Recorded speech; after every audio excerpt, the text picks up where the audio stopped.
ಸ್ನೇಹಿತರೆ ನಮಸ್ಕಾರ. ಟೈಟಾನಿಯಂ ಅನ್ನೋದೊಂದು ತುಂಬ ಒಳ್ಳೆ ಮೆಟಲ್. ಈ ಮೆಟಲ್ನ ಹಿಪ್ ರಿಪ್ಲೇಸ್ಮೆಂಟ್ಗೆ, ನೀ ರಿಪ್ಲೇಸ್ಮೆಂಟ್ಗೆ ಅಷ್ಟೇ ಅಲ್ಲ, ನಾವು ಕೈ ಕಟ್ಟೋ ರಿಸ್ಟ್ ವಾಚಸ್ಸಲ್ಲಿ ಸಹ ಈ ಟೈಟಾನಿಯಂನ ಬಳಸ್ತಾರೆ. ನಾನು ಇದನ್ನು ಯಾಕೆ ಹೇಳ್ತಿದ್ದೀನಿ ಅಂತಂದರೆ, ಡೆಂಟಲ್ ಇಂಪ್ಲಾಂಟ್ಸ್ಗೂ ಇದೇ ಮೆಟಲ್ನ ಬಳಸ್ತಾರೆ ಅಂತ ನನ್ನ ಹಿಂದಿನ ವೀಡಿಯೋಸಲ್ಲಿ ಹೇಳಿದ್ದೀನಿ. ಯಾಕೆ ಈ ಮೆಟಲ್ನೇ ಚೂಸ್ ಮಾಡಿದ್ದಾರೆ ನಮ್ಮ ದೇಹಕ್ಕೆ ಅಂತ ಅನ್ನೋದನ್ನು ತಿಳ್ಕೊಳ್ಳೋ ಕುತೂಹಲ ಇತ್ತು ಅಂತಂದರೆ ಈ ವಿಡಿಯೋ ನಿಮಗಾಗಿ. ನಾನು ನಿಮ್ಮ doctor Rajashekhar Patil, dental surgeon, Bangalore. ಈ titanium metal very light metal. Stainless ಸ್ಟೀಲ್ಗೆ ಕಂಪೇರ್ ಮಾಡಿದರೆ ಅದರ ಅರ್ಧದಷ್ಟು ಡೆನ್ಸಿಟಿ ಈ ಟೈಟಾನಿಯಂಗೆ ಇದೆ. ಎರಡನೇದು, it's a very hard in structure. Hard in structure ಅಂದರೆ ಲೋಡ್ ಬಿಯರಿಂಗ್ ಏರಿಯಾಸ್ನಲ್ಲೆಲ್ಲ, ಅಂದರೆ ಹಿಪ್ ರಿಪ್ಲೇಸ್ಮೆಂಟಲ್ಲಿ, ನೀ ರಿಪ್ಲೇಸ್ಮೆಂಟ್ಸಲ್ಲಿ ಇದೇ ಮೆಟಲ್ನ ಕೃತಕವಾಗಿ ಬಳಸ್ತಾರೆ.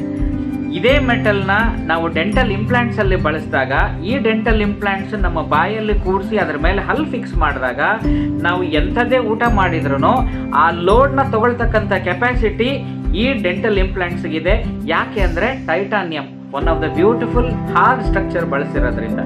ನೆಕ್ಸ್ಟ್ ಇನ್ನೊಂದು ತುಂಬ ಒಳ್ಳೆ ಪಾಯಿಂಟ್ ಇದೆ. ಇದಕ್ಕೆ ನಾವು ಬಯೋಕಂಪ್ಯಾಟಬಲ್ ಮೆಟಲ್ ಅಂತ ಹೇಳ್ತೀವಿ. ಈ ಟೈಟಾನಿಯಂ ಮೆಟಲ್ನ ನಮ್ಮ ದೇಹದಲ್ಲೇ ಬಳಸಿ ಫಿಕ್ಸ್ ಮಾಡಿದಾಗ ನಮ್ಮ ದೇಹ ರಿಜೆಕ್ಟೇ ಮಾಡಲ್ಲ. ಅಂದರೆ ನಮ್ಮ ದೇಹ ಈ ಮೆಟಲ್ನ ಬಯೋಲಾಜಿಕಲಿ ಆಕ್ಸೆಪ್ಟ್ ಮಾಡುತ್ತೆ. ಹೈಲಿ ಕರೋಷನ್ ರೆಸಿಸ್ಟೆಂಟ್ ಮೆಟಲ್ ಅಂತಂದರೆ ತುಕ್ಕು ಹಿಡಿಯಲ್ಲ. ಈ ಮೆಟಲ್ನ ನಾವು 1000 ವರ್ಷ ಸಮುದ್ರದ ನೀರಲ್ಲೇ ಇಟ್ಟರೂ ಈ ಮೆಟಲ್ಗೆ ತುಕ್ಕು ಹಿಡಿಯಲ್ಲ. ಹಾಗಾಗಿ ನಮ್ಮ ಬಾಡಿಯಲ್ಲಿ ಧೈರ್ಯವಾಗಿ ಬಳಸಬಹುದು. ಅದಲ್ಲದೆ ಈ ಮೆಟಲ್ಲು ನಮ್ಮ ಎಲುಬಿಗೆ ಫಿಕ್ಸ್ ಮಾಡಿದಾಗ ನಮ್ಮ ಬಾಡಿಗೆ ಬೋನ್ ಫ್ರೆಂಡ್ ಆಗಿ ಕೆಲಸ ಮಾಡುತ್ತೆ. ಹೇಗೆ ಅಂದರೆ, ಈ ಟೈಟಾನಿಯಂ ಇಂಪ್ಲಾಂಟ್ನ ನಮ್ಮ ಎಲುಬಿಗೆ ಫಿಕ್ಸ್ ಮಾಡಿದಾಗ ಕೆಲವೇ ದಿನಗಳಲ್ಲಿ ಈ ಬೋನಿಗೆ ಅಂಟ್ಕೊಳ್ಳುತ್ತೆ. ಅಂದರೆ ಹೊಸ ಎಲುಬು ಈ ಇಂಪ್ಲಾಂಟ್ ಮತ್ತೆ ಎಲುಬಿನ ಮಧ್ಯದಲ್ಲಿ ಬಂದು ಆ ಜೋಡಣೆ ಗಟ್ಟಿಯಾಗಿ ಬಾಂಡ್ ಆಗಿಬಿಡುತ್ತೆ. ಇದನ್ನ ನಾವು ಆಸಿ ಇಂಟಿಗ್ರೇಷನ್ ಅಂತ ಹೇಳ್ತೀವಿ. ಈ ಟೈಟಾನಿಯಂ ಮೆಟಲ್ಲು ನಾನ್ ಮ್ಯಾಗ್ನೆಟಿಕ್, ನಾನ್ ಫೆರಸ್, ಅಂದರೆ ಚುಂಬಕ ಶಕ್ತಿ ಇಲ್ಲ. ಹಾಗಾಗಿ ನಾವು ಧೈರ್ಯವಾಗಿ ಯಾವ ಆತಂಕವಿಲ್ಲದೆ MRI ಸ್ಕ್ಯಾನಿಂಗ್ನ ಮಾಡ್ಕೊಳ್ಬಹುದು. ಈ ಟೈಟಾನಿಯಂ ಮೆಟಲ್ನ ತುಂಬ ಚೆನ್ನಾಗಿ ಪಾಲಿಶ್ ಮಾಡಿರೋದ್ರಿಂದ ಯಾವ ಬ್ಯಾಕ್ಟೀರಿಯಾಸು ಅಂಟ್ಕೊಳ್ಳಲ್ಲ, ಇನ್ಫೆಕ್ಷನ್ಸು ಆಗಲ್ಲ. ಈ ಟೈಟಾನಿಯಂ ಮೆಟಲ್ಲು ಹೀಟ್ ರೆಸಿಸ್ಟೆಂಟ್. ಹಾಗಾಗಿ ಡೆಂಟಲ್ ಇಂಪ್ಲಾಂಟ್ಸ್ನ ನಮ್ಮ ಬಾಯಲ್ಲಿ ಫಿಕ್ಸ್ ಮಾಡಿದಾಗ ಒಂದು ಇಂಪ್ಲಾಂಟಿಂದ ಇನ್ನೊಂದು ಇಂಪ್ಲಾಂಟಿಗೆ ವೆಲ್ಡು ಮಾಡಬಹುದು. ಅದಕ್ಕೆ ನಾವು ಸಿಂಕ್ ಕ್ರಿಸ್ಟಲೈಸೇಷನ್ ಅಂತ ಹೇಳ್ತೀವಿ.